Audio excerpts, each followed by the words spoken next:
Hey everybody, it's Patrick from Patrick and Friends Music Company, and today we're going to be actively listening. We're going to be listening to the album The Future by Nathaniel Rateliff and the Night Sweats. It might be Rateliff, not exactly sure yet. My friend just told me about this group, showed me a song, and I really dug it. So now I want to dive a little bit deeper. We're going to listen to the first 4 tracks on this album, The Future. If you've never checked out one of our previous videos, or if you've never heard of that term, active listening, all it really means is listening on a deeper level. So, if you're listening to music maybe in your car or maybe just in the background, that's called passive listening. It's just going on. You're not really paying attention. Active listening is when you're trying to really focus on what is going on in the song, and you might have a specific intention. So, say you want to listen to the drum part. Say you just want to listen to the bass drum part to really break down what's going on. Or say you want to get the exact melody, the exact harmony. There's many levels and many things you can do if you're actively listening. Now, if this is the first time you've done it, a good thing to do is just pay attention to one instrument. Like I said, the drums or maybe the guitar, and really try to focus on what's going on. Now, this can be great for whether you're composing music, whether you're just trying to, learn new music, or whether you just really want to dive deep and grow your musical abilities and your musical knowledge, because listening is very important. Now, if you've never done one of these active listening videos with me, what's going to happen is you're not going to hear music go through the video, and this is for copyright purposes. So you're going to pull up the song on whatever streaming platform, or if you download the album on your own. Now, I'm going to be using Spotify. I'm going to share my screen. I'm going to count off 3, 2, 1.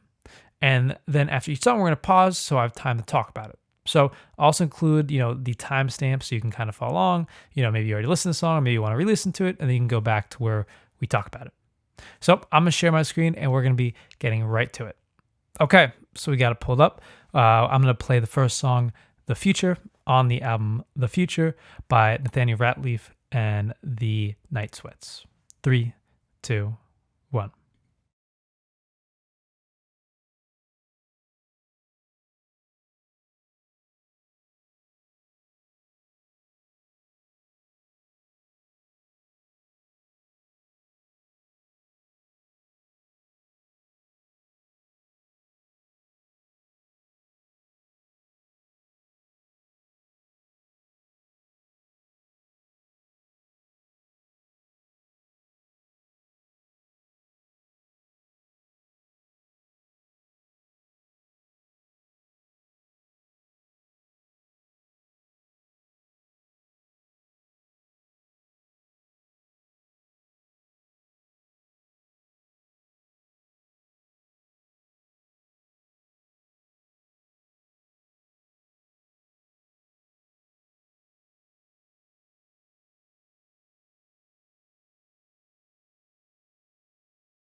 All right. So, um, great track. As you can see, it's somewhat of a blues influenced, country bluegrass influenced group.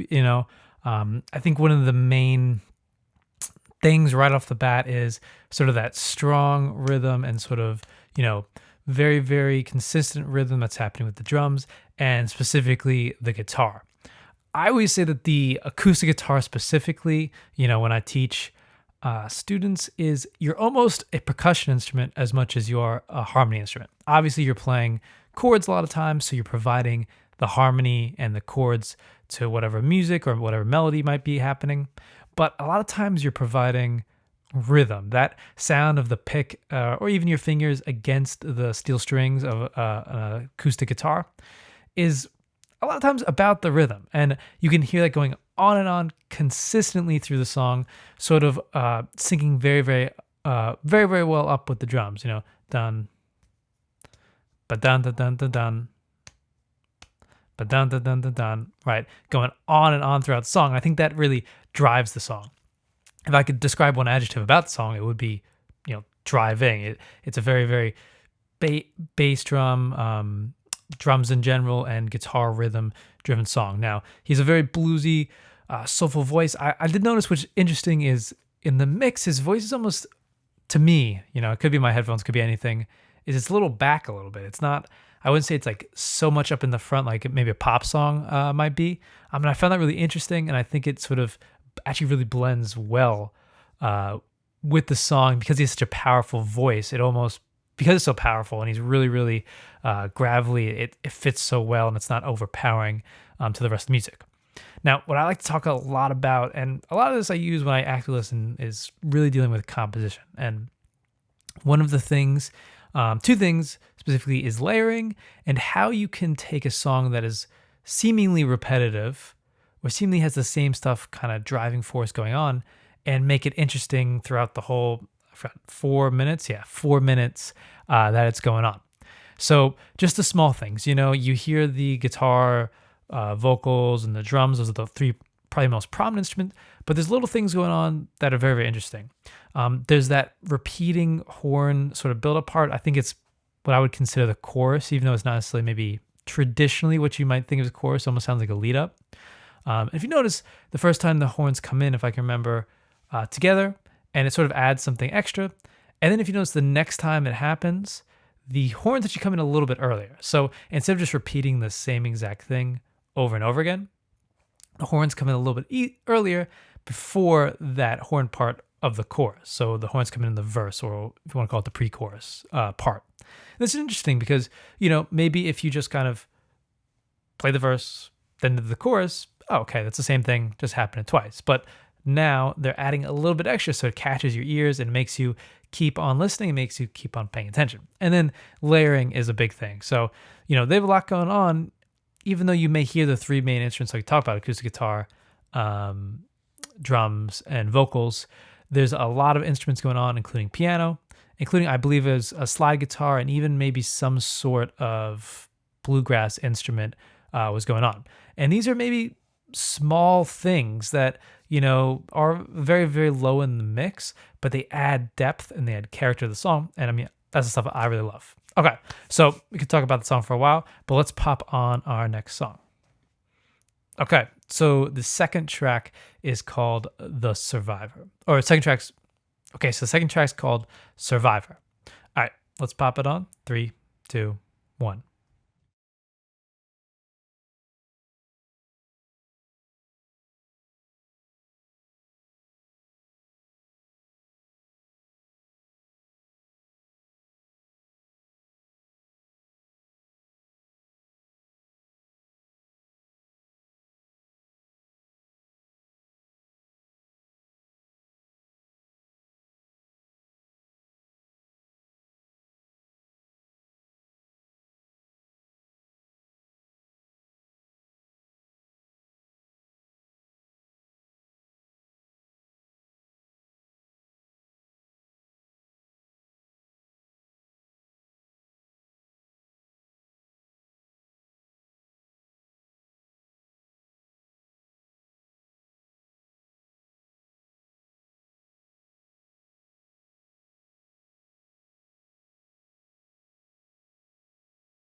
Yeah, yeah, that was great. That was a great track. Obviously, if you can see on Spotify, it's looks like their most popular track, so that makes sense.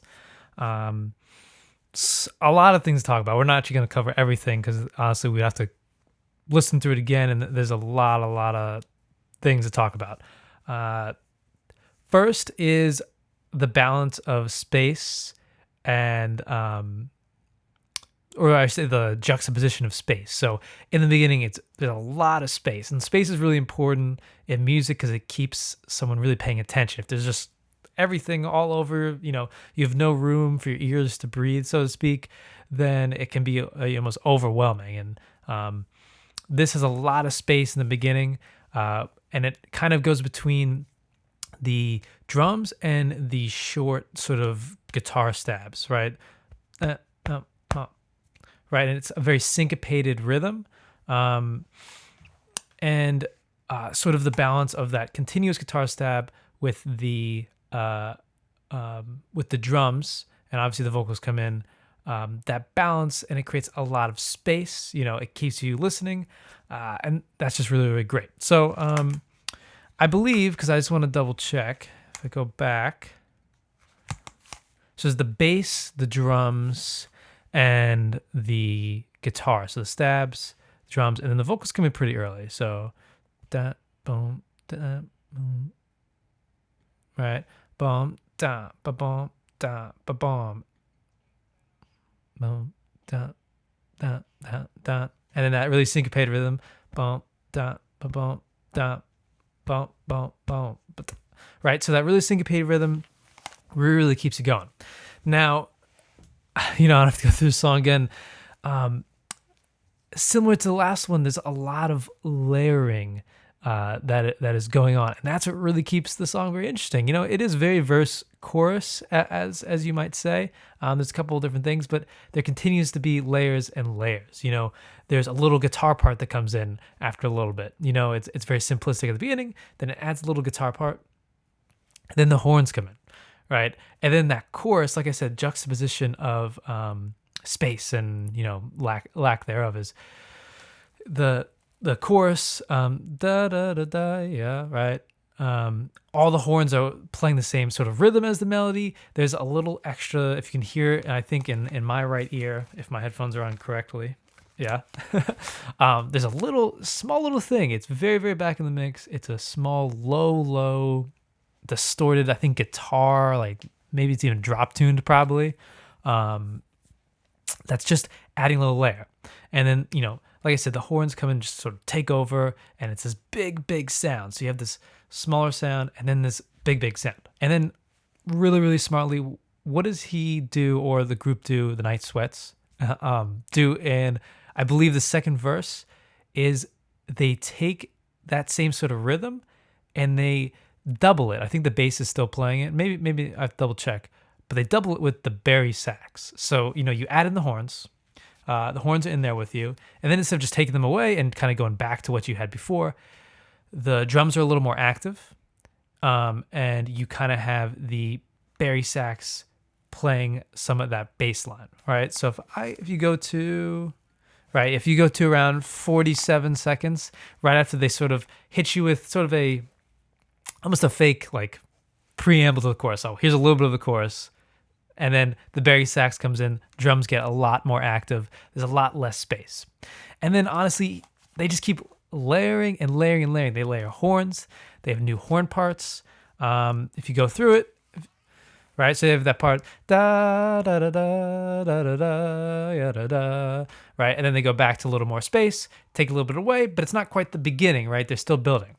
Then again, they add another horn part. They add a little something extra. There's a little extra guitar part that comes in, comes out, but it still has that continuity of those short sort of stabs from that guitar, probably from the top 3 or 4 strings. The drums continuous, and sort of that bass line that goes on throughout the song. Again, we could continuously, honestly, I could break the whole song down. It could take me 20 minutes just to go through each part. But the other thing I did want to mention that also happened in the last song is he does add a little bit of a musical breakdown using, it's just music later on in the song, which, is really great. A lot of pop music, and this can be considered a pop song, doesn't have that sort of musical breakdown of gets rid of the singing and you just kind of hear the whole band together, and it sounded really awesome. Again, I could do this, and maybe I will. Is just a sort of complete breakdown of the song, but let's actually go on to our next song. So next song is called "Face Down the Moment," and let's go and let's pop it up. All right, "Face Down the Moment." 3, 2, 1.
All right, all right. So really great. Obviously, that as the third track, I think it's really important. I guess it's less important now with how people consume music, but I still think it's important to have specific tracks to your album and make them in a specific order that makes sense. And again, the first two were very, very, first one was really driving, and second one was still driving in sort of a different way. And this one sort of mellows out, sort of brings you back. So you don't want another one right up there, right, really getting there. This kind of, slows it down, brings it back. So the two big things I noticed, and I noticed a theme, is some sort of continuous rhythmic motif. There's a lot of different words for that. We'll call it a rhythmic motif, just meaning a theme that goes on rhythmically. And this one, they have that one, right? The snare drum is on the beats, and then there's a call and response between that. So the snare drum is on the downbeats, and then there's that syncopated rhythm, right? That goes on, I think, almost through the entire song, in various different ways. And again, layering, another great example. They add distinctive layers. They add a little bit of horns here, a little bit of horns there, and sometimes it's very, very light. It's not I need a humongous horn part blasting in your face and you to really notice it. It might just be an extra layer that's added on top, add a little bit below, just sort of add something. They add little guitar parts here and there. When during the chorus, they have a little sort of held out guitar part opposed to like the stabbing guitar part of the last song. And another thing I noticed they do, and this creates a much, much larger sound, is they, especially during the choruses of, I think, definitely two of the songs we listened to so far, maybe the third one as well, if I can remember, is they have harmony and doubling going on in the vocals. This creates a really, really big sound, right? Instead of just having that one vocal carry it, they have multiple vocals going on, and that, again, creates this very, very massive sound. And like I kind of mentioned, the main vocals, lead vocals, aren't super high up in the mix volume-wise, and so they're not beating you down the face, and this helps you create that even larger sound. So those are some great things about the song. I really, really liked it. I really liked the third track. And again, another common theme I'm noticing with Nathaniel Rateliff in the Night Sweats, is the sort of musical breakdown, whether there's some horns, guitar, drum, bass, sort of towards the end of the song, the chord, sort of give your ears a break from the singing and give you a nice little musical section.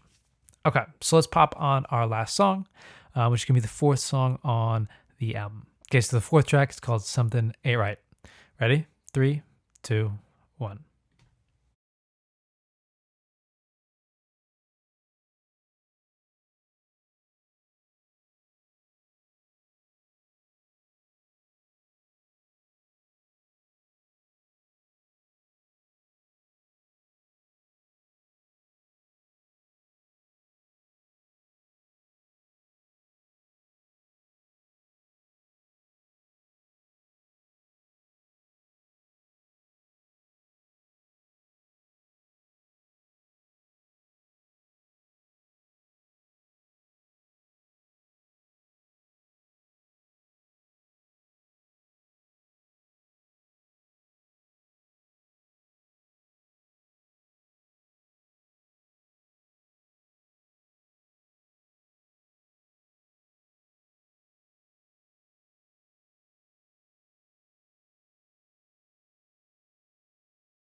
Okay.